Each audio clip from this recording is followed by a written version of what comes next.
Hello and welcome to another edition of Crunchy Chaos. We are your hosts. My name is Nick, and across the table from me is Jay. Hi, everybody.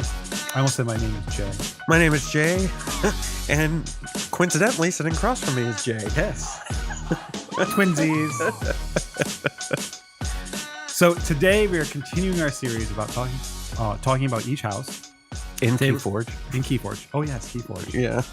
We have had many discussions about whether or not this podcast is going to stay Keyforge or if we're going to branch off into other things, and just keeps going with Keyforge. Maybe someday. We can dream big if we want. You always dream big. There's no other way to dream.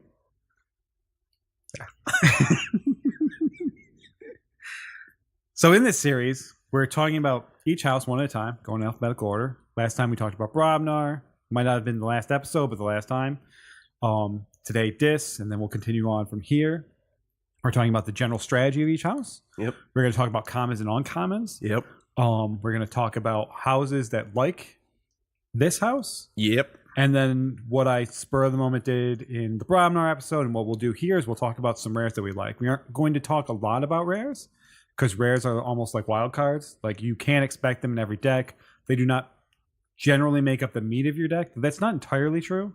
Right. Sometimes the Keyforge algorithm, builds a deck around a rare or another card. Yep. So that does happen. But again, like, if you want a rare, you have to hunt for it. Yeah, and I think really it just makes more sense for you and I to talk about cards that you're going to see all the time and maybe give some insight into how to play those. And then when you, the listener, see them, you'll be like, oh yeah, I listened to those two idiots on that podcast and they said to do this. Yeah, so. and they said to do this, and they said these cards are really good. Yeah, and yeah. Oh, and they say this strategy is pretty good. Right. So House Dis is the control house, I call them. Not just board control, but also hand control, just controlling your opponent, their ability to do things. Yeah. And also their amber. Right. So I guess just for those of you, because this kind of popped up into my head as Nick said that, I was like, well, what about Shadow? But really, the answer is because Dis controls everything. Mm-hmm. They're in each section of the Keyforge game. They can control a section of that game. Yes, pretty effortlessly. they control each part of the game. Yeah. Where Shadows controls the game, Right. because the game is gaining amber. Right. Having your opponent lose amber, and that's what Shadows really does. So in a lot of ways, it feels like they're the control deck because they control the flow of the game. Correct. Where Dis just controls the game. Right. And so I guess to go back a couple episodes, and I'm sure if you're listening to this, you already know this, but there's unlike in Magic and other games where you say, oh, this is a control deck or a control house or whatever. There's different types of control in this game. And so I find that the other houses all control a specific aspect. In a specific way. Where Dis is kind of your all-comers house, where they're like, oh, do you need board control? We got it. Oh, do you need amber control? We got it. Oh, Do you need some beefy dudes to fight with it? Right. You got it. You got it, yeah. You don't want your opponent to draw so many cards? We got that too. You don't Right. want them to play so many cards? We got that too. You don't Yeah. want them to gain amber? Well, we can do that. We can do something about that as well. So the cards that make this happen. So we'll start off with let's start off with board control. Okay. So we got cards that just straight up kill things, like Gateway to Dis, board wipe. Right. We got cards that or Hand to Dis, destroy creatures that's on the flank. Or you can bounce creatures with things like Fear, or what was the name of that other card? Which one? The one that Hysteria. Hysteria. It returns all creatures. That's how you control creatures. Right. That's how they control creatures. So that's how you control your opponent's creature, and then you have another option, Arise, right, where you play it and you can then return creatures from that house from your discard pile to your hand. So one of my favorite combos in this game is, okay, so let's say you have a reasonable Dis board. You got like an Ember Imp. Your opponent can only play 2 creatures a turn. You got a Succubus. Your opponent can only draw one card.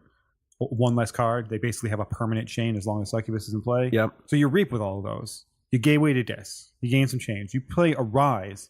You return all those Dis creatures back to your hand, and any other ones that are in your discard pile, and you play those cards back out. It basically turns into a one-sided board wipe. Yeah. Granted, you gain a lot of chains off of that. That's 4 chains. But the amount of pressure that can put on your opponent can just win the game right there. And I would argue having chains sucks and it's an important part of the game. But if you can get that much control over the game through that combo that you just described, the chains don't affect you as much because you're so far ahead by that point that you can suffer the consequences of that for a few turns. Yes. And enough chains for one card doesn't feel great, but it doesn't feel awful. But if you have 2 Succubus now and you're drawing 2 less cards a turn, that feels awful. Yeah. So if your opponent has a chain or like 3 chains and then you play a Succubus, that feels awful. Right. So moving on, how do we control the hand? Well, we talked about Succubus. There's also Mind Barb. Yep. Mind Barb is an action. You get an amber. Your opponent discards a random card from their hand. There's also another card that's very similar. Oh, it's Shadow's card. Yeah. There's a Shadow's artifact that does the same thing as an action. Your opponent discards one card at random from your hand. So good combination right there. So we talked about board. Yeah. Well, let's actually continue on board because there are a couple cards that are kind of interesting that I've been kind of reevaluating a bit. That's Schuler and the Terror. So Schuler is if your opponent has 4 more amber, you steal an amber. And then the Terror is if your opponent doesn't have any amber, you gain 2. These are both 5 power creatures. And when I first started playing, I think most people, their first inclination is they want to get as much effect as possible out of these creatures. So they try and hold them to get those effects, to gain that 2 amber, to steal that 1 amber. That's wrong. Yeah. The way you need to think about these creatures is they're board control creatures. They're 5 power beaters. And occasionally you're going to get this extra benefit. It's awesome to get that benefit, but they're in no way worth keeping in your hand and hanging on to, waiting for that opportunity. Agreed. Those effects are too small. They're too situational. Yep. Don't do it. Get them on the board so that when you have a disc turn, you can throw out some beats. Right. Um. So I would go back. Hand control, but I would almost use hand. I don't think it's hand control. I think it's opponent control. Because so not only can you control their hand, but then you have something like control the weak, so that you can control their next play as well. See, that's definitely what I consider opponent control. Control the weak thing, and a lot of those little creatures like Ember Imp. Yeah. Your opponent can only cast 2 cards a turn. That is devastating if it sticks around. If you slap that next to a Bulwark out of Sanctum and give it +2 armor, you slap it next to Shadow Self out of Shadows, so that it basically has 9 extra health. Yeah. It is devastating to have that thing down for even 1 turn. It can slow you down so much that you can't. You end up not being able to do anything. Yeah, I'll say I've played. I think maybe it was you, where you put out an Ember Imp. You had 2 Succubus, and then you played Control the Weak. And you knew based on what we had been playing and what you saw. I think I was like through my second time through my deck, so you had a pretty good idea of what was happening. God, that felt so bad. Like that was literally the worst. Like, and then I think I didn't even have a single card from whatever house you picked, and I was just like, oh god. Yeah, I've done that several times. So a lot of people, when they play Control the Weak, they try to play it defensively. Or is it defensively or offensively? Either way, they try to predict what their opponent wants to do. Right. And they try to interfere with that. Yes. And to me, that's the wrong way to use this card.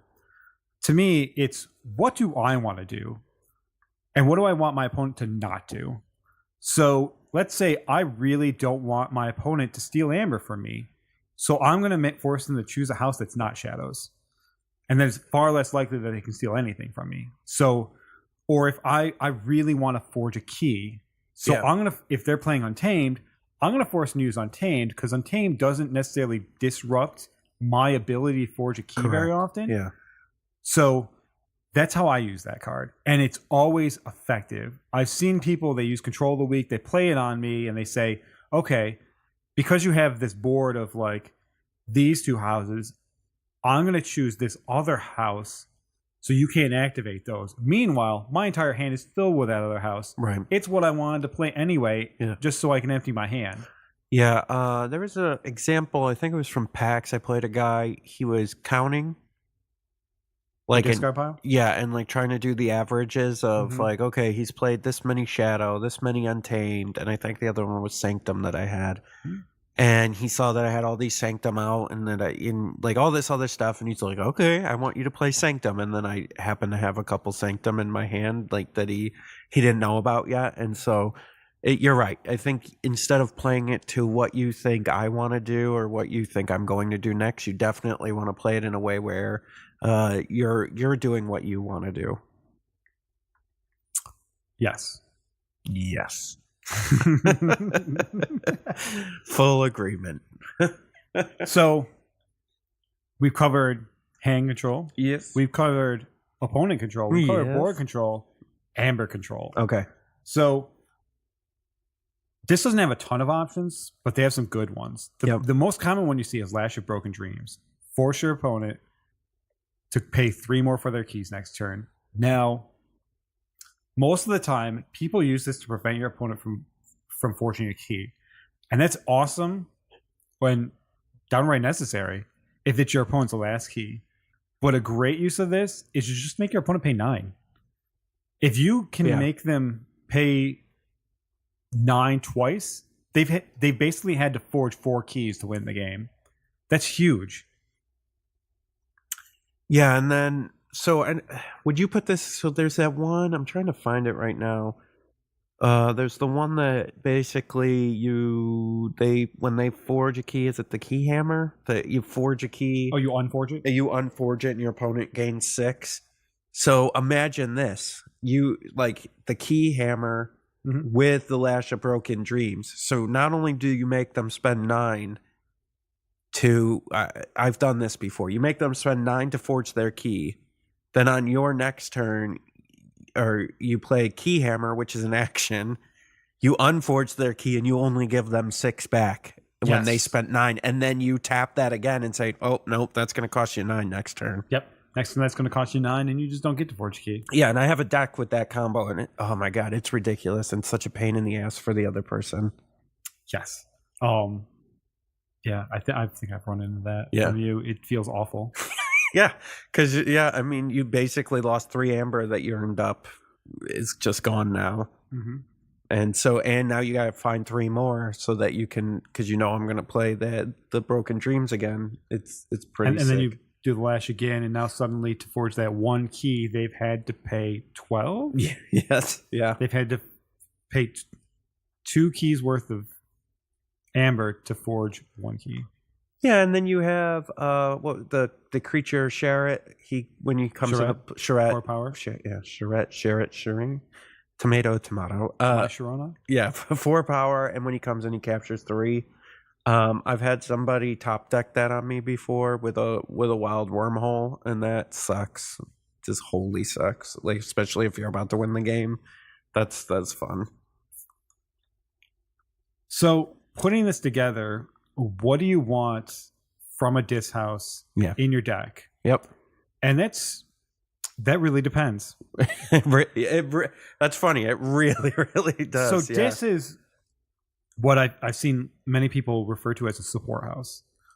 It's not really a house that functions on its own because it's all about controlling your opponent. It's not really about necessarily controlling the game, and therefore it doesn't win the game on its own. Right. So what you want out of a disc deck depends on what the other houses are and what they're trying to do. And this sort of segues into, well, what houses do you like? Right. Well, so with Bromnar, like, this is going to want the whole package, really. Because Bromnar is not a control-y house at all, except for some board control. Yeah. So you won't necessarily want the big beefy disc creatures, but you want everything else.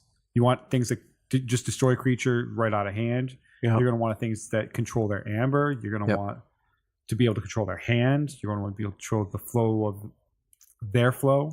Well, yeah, I think Bromnar's a good mix with this, because if you start playing some of the like Succubus and the imps there, you're going to want to keep those out. So, you want Brobnar on the board to either control the board state by wiping theirs, or have bigger creatures out from Brobnar that can handle some of the opponent's lesser creatures, so that they still have to deal with that. And so it's kind of like, because depending on the Brobnar creature that's out, like, it's a tough choice it becomes a real tough choice as an opponent of that. And then for Sanctum, you basically want the same thing as Brobnar. Yeah.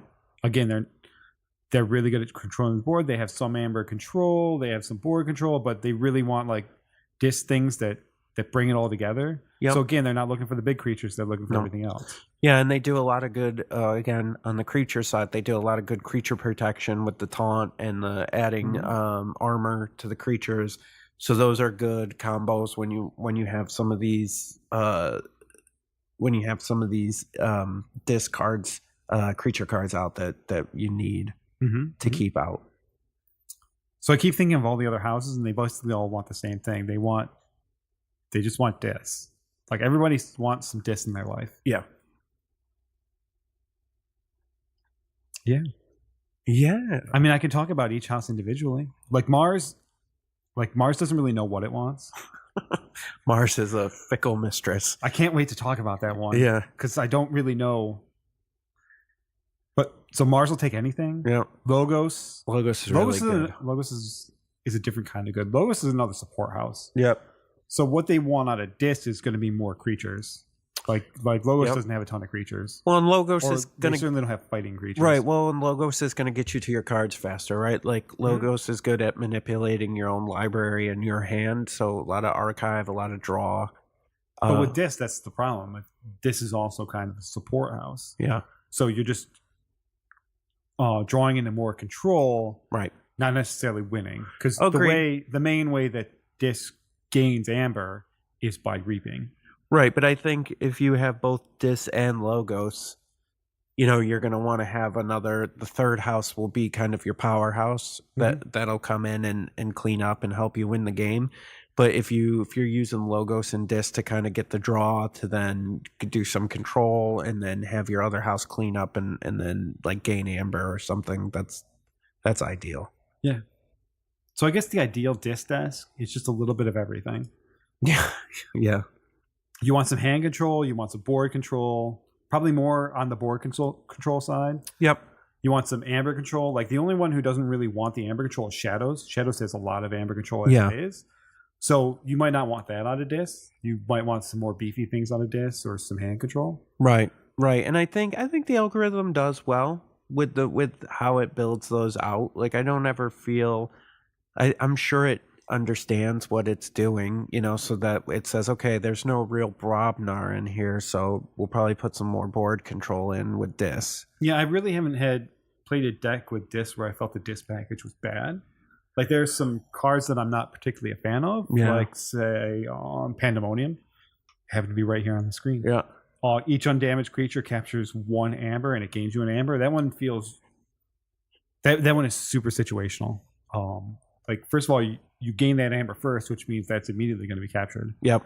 And then, depending on what the board state is, where's that Amber going to go? Like, another weird one that actually I only just recently saw the value in is Hecatomb. So when you play it, you destroy each disc creature. Each player gains 1 Amber for each creature they controlled that was destroyed this way. And that's more, it's an odd card because I think it's more of a like, hey, I need to forge this third key. So I'm going to go ahead and destroy all my disc creatures that have been keeping you in control this game to then get the final Amber to forge the key. So I think the conclusion about this is just good. Yeah, but it's not a first stringer, right? It's not a first stringer. It's a backup. It's like you said, support. It's a support house that just is kind of that thorn in your opponent's side during the game. Well, it's Like, Like- I always feel like whenever everything else, like Shadow, yeah, it sucks. But like everything else, you're like, okay, I can deal with this. But like this is like that continual freaking thorn that's like, oh, threat. It's yeah, this continual threat to whatever you're succubus. trying Are you to kidding do. me right now? Or like this, or and you're like, oh my God. Like, Well, it's interesting because if you look at Dominator Bubble is an artifact. Use its action to use a friendly creature. yep. So you can use any other creature to do anything. Yep. And on paper, it looks amazing. In practice, it's not that great. Right. Like, yeah. because when you activate House Dis, you're really not looking to make any sort of a big impact towards Amber gain, or you're not really trying to do anything the other houses are trying to do. You're just trying to either kill a creature, wipe the board, Yep. Control your opponent is what you're trying to do. And Dominator Bubble just feels like an extra reap most of the time. Yeah, no, I would agree with that. So what do you think? So let's do some of our favorite cards from this. I got my first one, Annihilation Ritual. So Is that Annihilation, the one that makes you purge? all the yeah. creatures? So I hate that Annihilation card. Ritual is amazing. It's It's a trap. It's an artifact, and it gains an amber when you play it, which is great. Any amber gain is good. And then the power is when a creature would enter a discard pile from play, it's purged instead. No, I hate that card. I love that card so much. No, it's the worst. I love Library of the Damned. I don't know if you're necessarily going for rares. That's not a rare, but archiving to me is one of the strongest things you can do in the game. Yeah. And that card just archives a card. It feels good. It's great. As for rares, let's talk about Dance of Doom. I have this in the deck. This card is so good. Action. When you play it, choose a number. Destroy each creature with power equal to that number. The number of times I've had that be a one-sided board wipe is ridiculous. Yeah. It is insanely good. There are a couple other ones. I saw the Category. Screaming Cave get used once. So it's an artifact, and it's a location, and then what you do is on your action, you shuffle your hand and discard pile into your deck. So it was interesting the way I saw it used was I think the guy, he played Dis, and he maybe had like one card left, and he had just put like a bunch of stuff into his discard pile, and then he shuffled it all up back into his library so he could get a better, get some of those cards maybe potentially that he was discarding. And I thought it was an interesting. It is interesting. It's weird because maybe if you're looking for that one card Yeah. and you want it back in your library for a chance to get it, but that's just a chance to get it. A chance that you get anyway just by cycling through your deck. Sure, I think it's a cool card to have with like Wormhole, because then you can shuffle it back, play Wormhole your next turn, and now you got a chance at your. I'm whole... sure there's some sort of busted combo that Yeah. I've just not heard of with that card. Nope. I mean, there's the really cool Logos card. I don't remember the name of it, but it's an action, and basically your library becomes your discard pile, and your discard pile becomes your library, and you shuffle it up and you start over. So you end up Yeah. with this in your hand. You've played 5 cards. Right. I want those cards back, so those 5 cards become my library. Yeah, that's interesting. I've noticed too with this, they have a lot of like Sanctum specific attacks. So, like they have, what was that? Hold on, let me find it here. Oh, Sacrificial Altar, Mhm. purge a friendly human creature from play. Like that seems very Sanctum focused. I suppose there's some stuff in Untamed, but that seems more Well, every house. in Logos maybe. There are a lot of cards that are like that, and a lot of them are rare that are super situational, and they call on specific creature types Yeah. or specific card types. That like they're only good once in a while, but they Yep. at least gain you an amber. Those Yep. ones feel not great. Yeah, like I'm looking at this other one. I've never seen this one, but I just saw it in the list. It's called Red Hot Armor. It's 1 amber. It's an action. When you play, each enemy creature with armor loses all of its armor until end of the turn and is dealt 1 damage for each point of armor it lost this way. Very good against Sanctum. Against Sanctum, right? Yes. Yeah. I see what you're saying. Yeah. There's a lot of like Sanctum hate.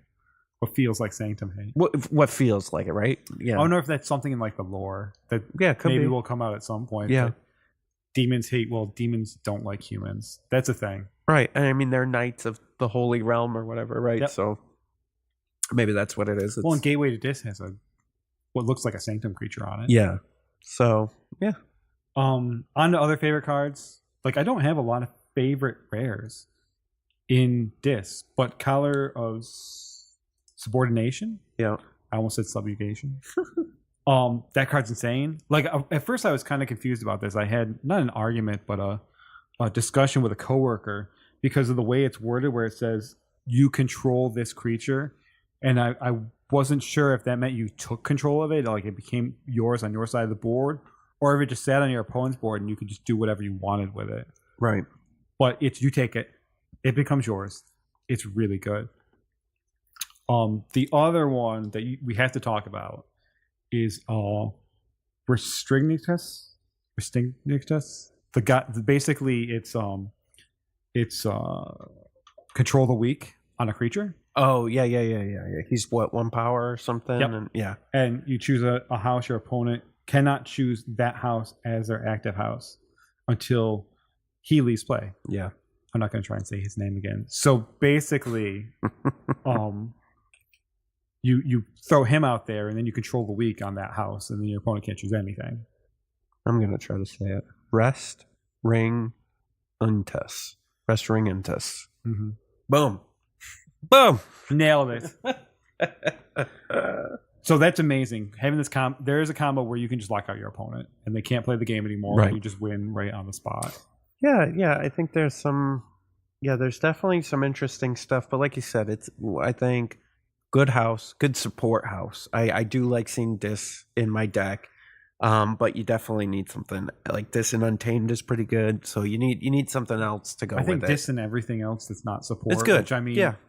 Which is Logos and Shadows, though I think this and Shadows would be pretty good because I think Shadows is good regardless of anything. Right. Else. So I guess, yeah, right. You would look at Mars, Brobnar, Sanctum as like your Untamed. And Untamed is like your mains, and then you would have Shadow, Dis, and Logos as support. Yes, because they aren't. No, my Shadows. Shadows is a different anomaly. It's a beast that we're going to get into a long discussion about. But they are like a support house, right? A couple of cards, rare cards that are kind of traps. Pit Lord. So Pit Lord, he comes into play. He's got 9 power. He just gains 2 amber off the back. He has taunt. But while Pit Lord is in play, you must choose this as your active house. So you play him, then your opponent controls the weak you, and they name not this, or they play a Restrictus, and they name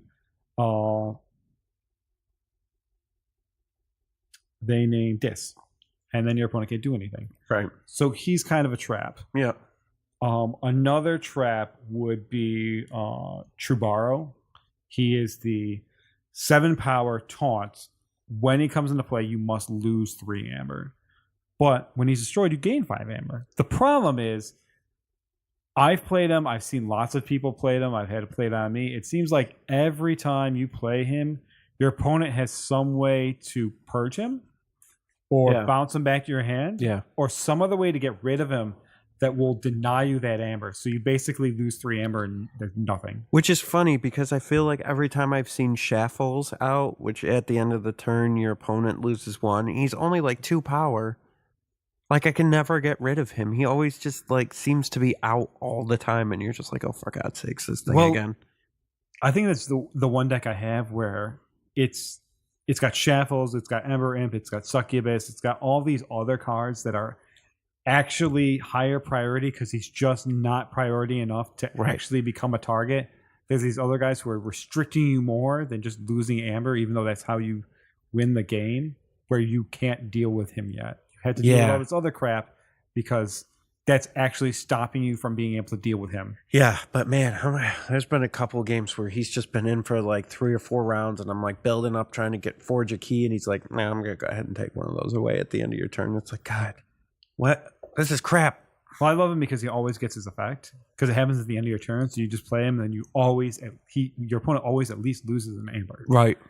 Even if your opponent deals with him, you at least lose 1 amber. Yep. Unlike an Ember Imp or a Succubus, they have to survive your opponent's next turn in order to get any kind of effect. Yep. So I think that's going to do it. That wraps up our discussion on House Dis. Our next episode is going to be about Logos. Logos comes next in the alphabet. Sure. I can double check it. Yeah, it's Logos, which is going to be an interesting one. Yeah. So until next time, take it easy. Auf Wiedersehen. I don't know what that means. It means goodbye in German.